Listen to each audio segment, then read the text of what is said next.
Welcome to Celebrate a Sister podcast. I'm your host, Emma Walkinshaw. I'm a transformational coach. I'm also the founder of Embody Me program and the creator of 21 Minutes of Morning Magic. You may also find me on the yoga mat leading yoga sessions and also running retreats here in Australia and internationally. Here on the podcast, I bring you some pretty incredible guests. We talk all things self-belief, body acceptance, personal development, outdated beauty standards, and we also call BS on the toxic diet culture, accepting the beautiful bodies we were born into, letting go of all the beliefs, and raising our self-awareness. I also come to you from time to time with a little solo episode, a little Life According to Emma moment. I'm so glad you're here. Enjoy.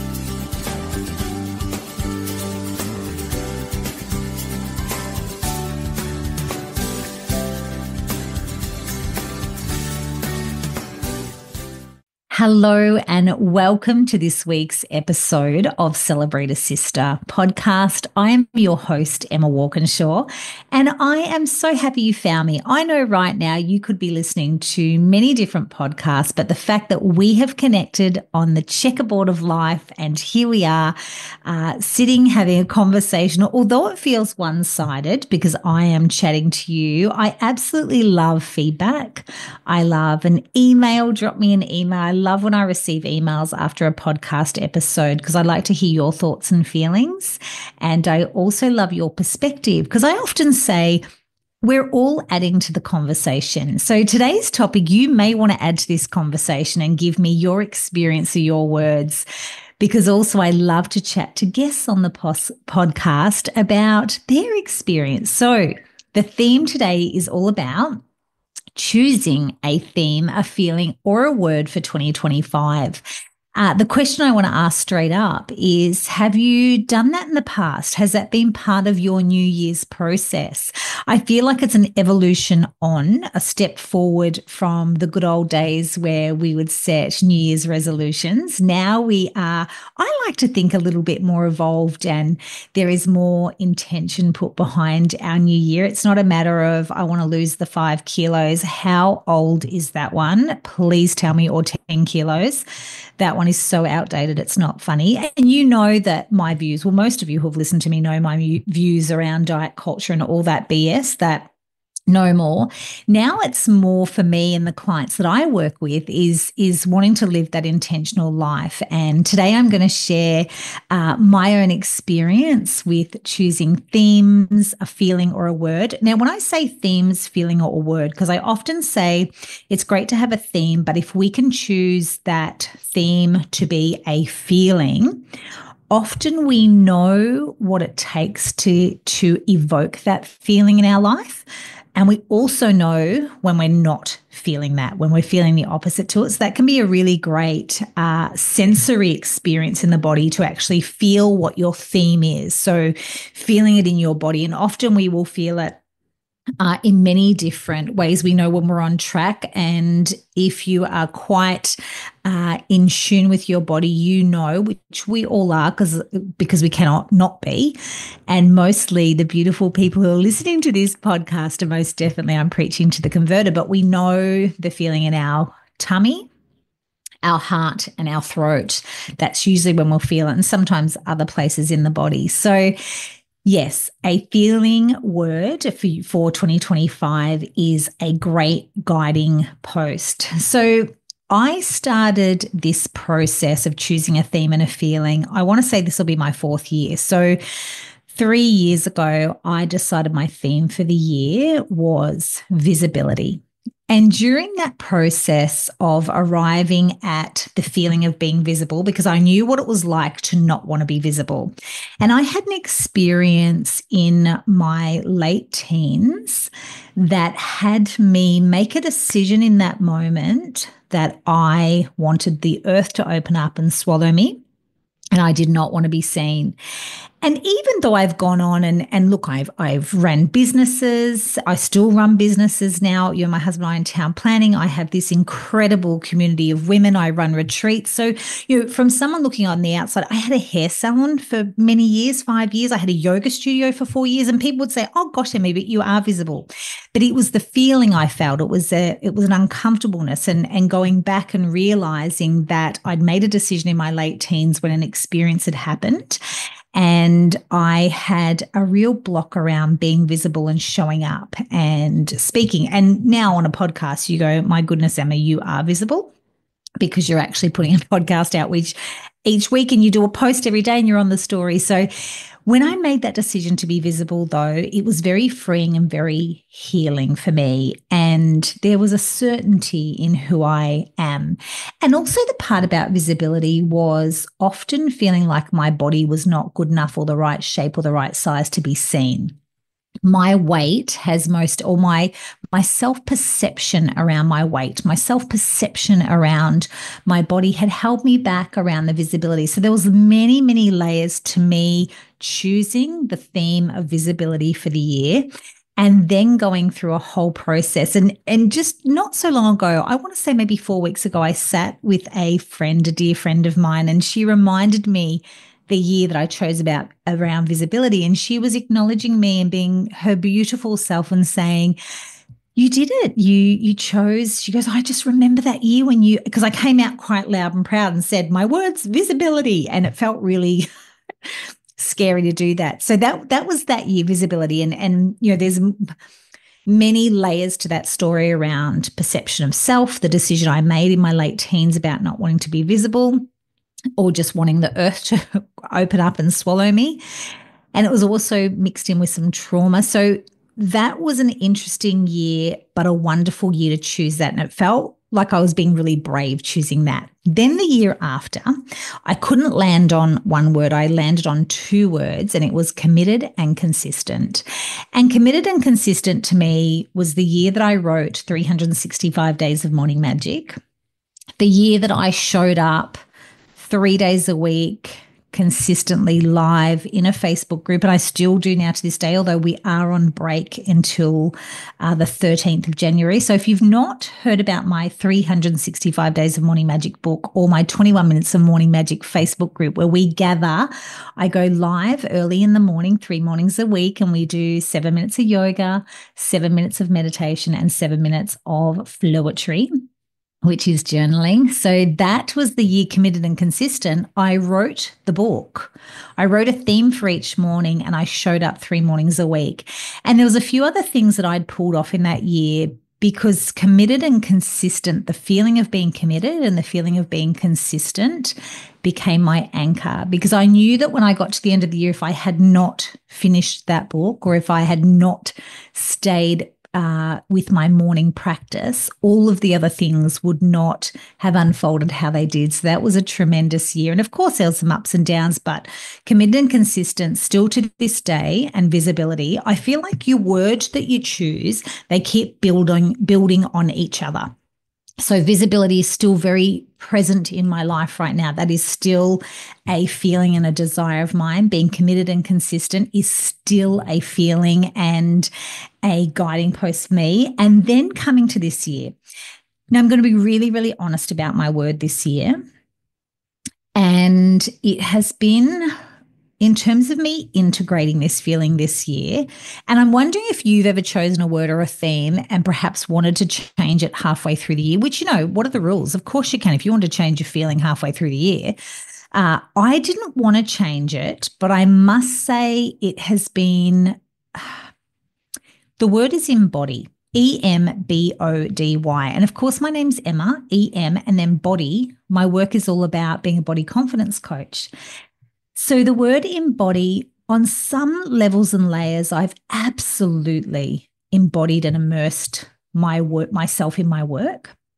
And then there's other parts of me that has felt upon reflection, as we do this time of year, that maybe the embody bit has a different, if we think about 50 Shades of Grey, and I'm not talking the raunchy, sexy book here, although we could talk about that. I'm talking about the layers of a word or a feeling. So often when we think about a feeling or a word or a theme, there's often many other feelings that feel like it. And I'll give an example. So let's say you love the word serenity, but maybe tranquility or peace or contentment could also be another word or feeling. It just depends which one feels like it's the right vibration for you. So embody has been a word that I feel like I have integrated, but maybe only about the 80% mark. I feel like there's been 20% that I haven't quite, pardon the pun, embodied. So that's been a really interesting experience because I felt like visibility and committed and consistent, I was able to absolutely play out those previous 2 years. So embody, I've toyed with 2025. Do I need to repeat my feeling or my word? That's what I've been thinking. Do you repeat? Like almost like when we're at school.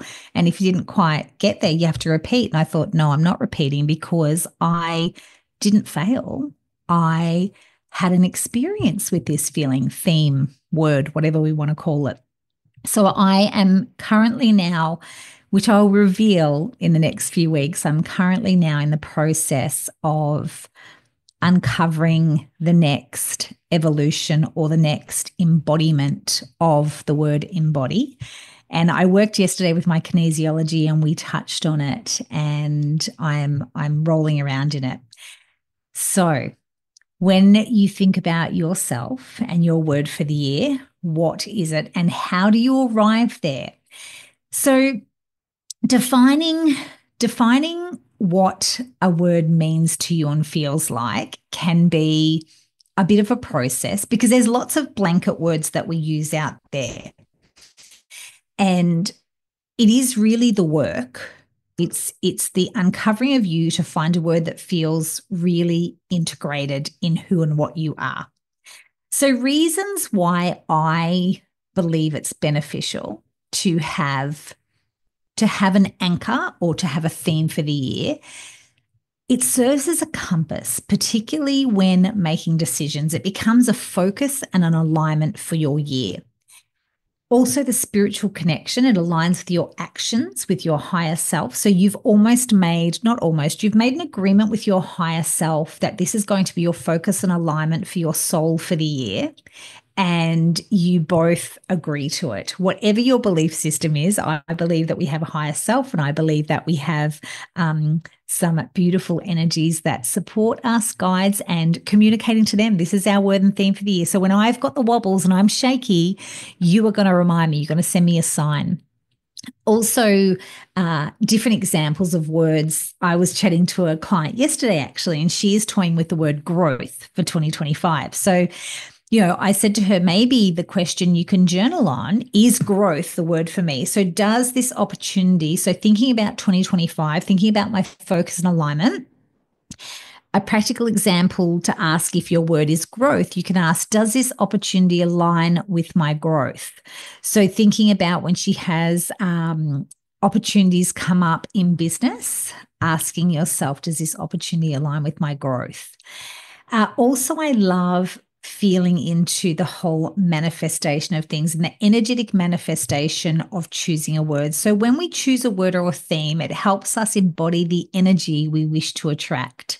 So even my word visibility, even my word committed and consistent, even embody, there was an energetic manifestation that I wanted to. I was really like, if I think about my word this year, 2024, we're still here, embody, it was all about going, I want to energetically manifest me embodying my work. So giving me almost the law of attraction, focusing on that feeling of embodiment so I can attract situations, experiences, and opportunities that have me embody my work. So thinking about the law of attraction and focusing on a specific word. So let's say 2025, you might like to choose the word abundance or joy. So with the whole energetic manifestation, by saying, I declare this year my word is abundance, you are, by virtue, because you have put that as your feeling for the word, you then naturally move towards things that have you feeling abundant. And straight away, when I say that, have you moved towards feelings that have you feel abundant? Sometimes sitting in the sun, having a cup of tea and not having to be anywhere at any certain time feels incredibly abundant. Or maybe your word's joy.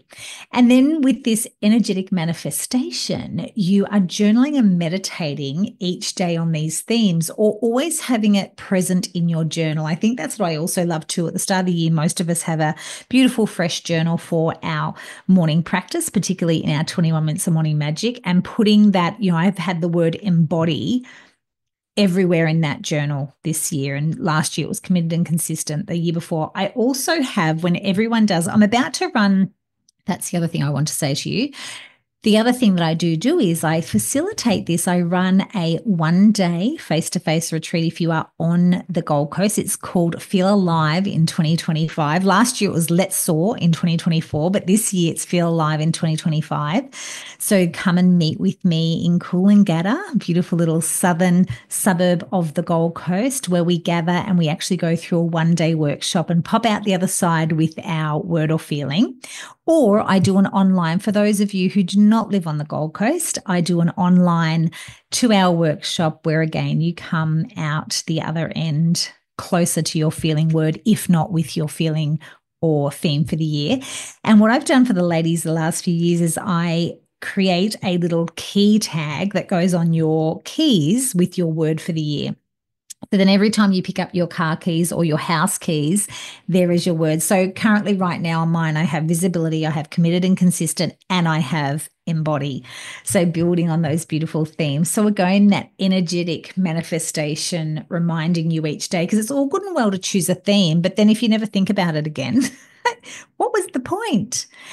Then how this theme keeps you on track. No doubt through the year, you are going to have the wobbles, and you are perhaps going to have days where things aren't quite going your way. So having your theme helps you stay in calibration with this theme and also helps you build resistance. So a theme can be an anchor during challenging times and helps you refocus. Also, the spiritual twist here is using your mantra or affirmation to reset your energy when life feels chaotic. Back to that little touchstone, which is the little keychain that I give you after the workshop when you've chosen your word. That becomes the touchstone that helps you recalibrate your energy and helps you tap into that resilience and remind you, no, this is my theme, and I am not going to say yes to things that do not align with this feeling or this energy. So committed and consistent, my year of writing a book, I every day would get up and say to myself, today, I'm committed and consistent to completing this book. And that's how it got wrote, just that constant reminder. Also, thinking about this theme and this feeling, you're then able to say yes and no to things in your life. For instance, if you embody, if I was asked to do anything that didn't give me a feeling embodying my work, I would say no. So if it didn't feel like a great collaboration, I would say no. If I thought, if I'm to collaborate with this person or run this thing, does it align and does it have me feeling like I'm embodying my work, or am I changing my message to suit the collaboration? So that was another lesson for me this year around the word embody, staying true to embodying my work and not feeling like I have to tailor, or not even tailor, but not say things that I would normally say. And filter myself. So I had an example of that this year where I actually said no to a collaboration that potentially could have been great for me, but it wasn't quite aligned because I wasn't fully able to embody my work. So there's another way that you can use this theme for the year to anchor your own shining light. Does this really help my growth or not? So how to choose your theme or feeling for 2025. Like I mentioned, you can come and join me for Feel Alive in 2025, the Zoom online. In the bottom of the show notes will be the link for you to join me on Zoom, or you can come and join me in person in Coolangatta. But how to choose your feeling or word for the year. Of course, there is the reflection on 2024. So looking back at what went well, what you felt aligned with, and what you didn't. The journal prompt that's really, really helpful is, what energy do I want to leave behind, or what do I want to call in? So it's great to reflect on 2024. And when you do the workshop with me, we go a little bit more in depth with that, with letting go of 2024, but we don't stay there too long. It's more about, where are you at now? Where are you heading for? Yes, there's always lessons in each year. And maybe, like I've said, it's a building on the themes that you've had in the past. Also, choosing your theme for 2025 is definitely tuning into your own intuition. You have the answers. You absolutely have the answers. And when the right questions are asked, you know what you know. So a beautiful meditation that you can do is your future self. I actually have a little example, not example, a recording. I have a recording of your future self meditation that I'll also pop in the show notes. And this can help you think about your future self and how you would like to show up, or what you would like to see in your future. You can also ask yourself the question, another great journal prompt to find your word for 2025 is, what energy do I need most to thrive in 2025? What energy or theme do I need most to thrive in 2025? That could be a helpful journal question for you. Often first thing in the morning is a great time to journal when the mind is clear, your itty bitty shitty committee has not had her coffee yet, and you are able to just sit and let it flow out. Let it choose you. Here's the other thing about your word for 2025, or your theme. The right word will resonate deeply when it appears. You will know it when you know it. So it could even be in a book, during a meditation, or you could just constantly keep seeing the same word or same theme. Often you will just, when this word drops in, or this feeling, it hits you. You know it. You know it's the one. So it'll be a body experience, no doubt. Trust the inner wisdom and trust the synchronicities without a doubt. Also, rituals to anchor your theme. So once you actually have got your theme, I love the process. And I've shared on my Instagram story before my altar in my office that actually anchors in my theme for the year. And like I mentioned before, having a journal with your theme written right at the front, and then in the Morning Magic group, this will be something we'll be doing in 2025, because most of the women, no doubt, will join me for their word or their theme for the year. But it will be really around each morning when you're journaling, taking a little moment to ask a powerful question that has to do with your theme for the year. Like the ones that I've mentioned today, what will help me align with my theme for the year? If I was to take any action today, what would it be to align with my theme for the year?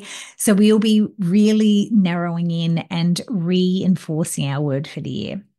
So ideas for integrating your theme into your year. Yes, you could create an altar, just like I mentioned, write in your journal or planner, or like I mentioned, if you do the course with me, the workshop with me, the either in-person one or the one on Zoom, I will send you your little keychain that will go onto your keys. That will be your touchstone for the year. Incorporate a morning ritual that has an affirmation that has your word or your theme in it. So simply as, the year that visibility was in, it was a simple, I am visible, I am committed and consistent. My gosh, I said that so many times. And then embody has been a little bit different for me. It's been very much in my yoga practice, embodying my own body. So that is some other ways that you can really anchor that theme when it drops in. And of course, other little touchstones that have you feeling the word or feeling the theme. So maybe an essential oil smells like, or if you were to say, so even the word embody, if I was to smell embody, what does it smell like? If I was to choose a color for the word embody, what color would it be? If I was to choose a crystal, what would my crystal be? So you can really take this to a place where you have lots of little touchstones that are anchored to your feeling and theme for the year to keep your North Star where it is meant to be. So is 2025 going to be a year of what for you? What is 2025 going to be your year of? This is the question. And yeah, you get to choose. Life is going to happen. Of course it is. Of course it's going to happen. However, if you have got this anchor, it can definitely have you choosing experiences, people, and places that evoke that feeling. So I am in percolation of choosing my theme for the year, but I'm not quite there yet. So next week, I think I'll reveal my word, because I'm sure this week it will land, because I'm right now working on the workshops to present to you all in January. And I cannot wait to start to hear all of the beautiful women in my life, what their word and theme is. So as we step into 2025, let's align with the energy that lights up our path and grounds us, as well as grows us in a way that has never been done before. So thank you everybody for joining me this week. I hope you have enjoyed, and this has given you a little food for thought for your feeling theme word for 2025. Again, an invitation to my Gold Coast women to come to Coolangatta and do the day retreat with me. Details are in the bottom of this beautiful podcast. Any of the ladies who would like to join me on Zoom, please come and join me in January, where you get to choose your word, and we all together as a community lift each other up. And yes, Morning Magic will be starting again in January, where we can strengthen that morning practice again, meeting in the free Facebook group where we can connect and meditate for 7 minutes, do 7 minutes of yoga and 7 minutes of journaling. And even though 21 minutes is relatively quick, it is amazing the profound shifts everyone has in that group. And particularly with an anchor, your statement, your theme, and your feeling for the year, watch the magic unfold. When you have that power of intention, life can bring you some incredible opportunities and gifts. But thanks everyone for joining me. Go and have a beautiful week in December. Christmas, the festive season is upon us. So have a beautiful time. Connect with all of your loved ones and people that you adore. And I will talk to you next week on the podcast. Thank you so much.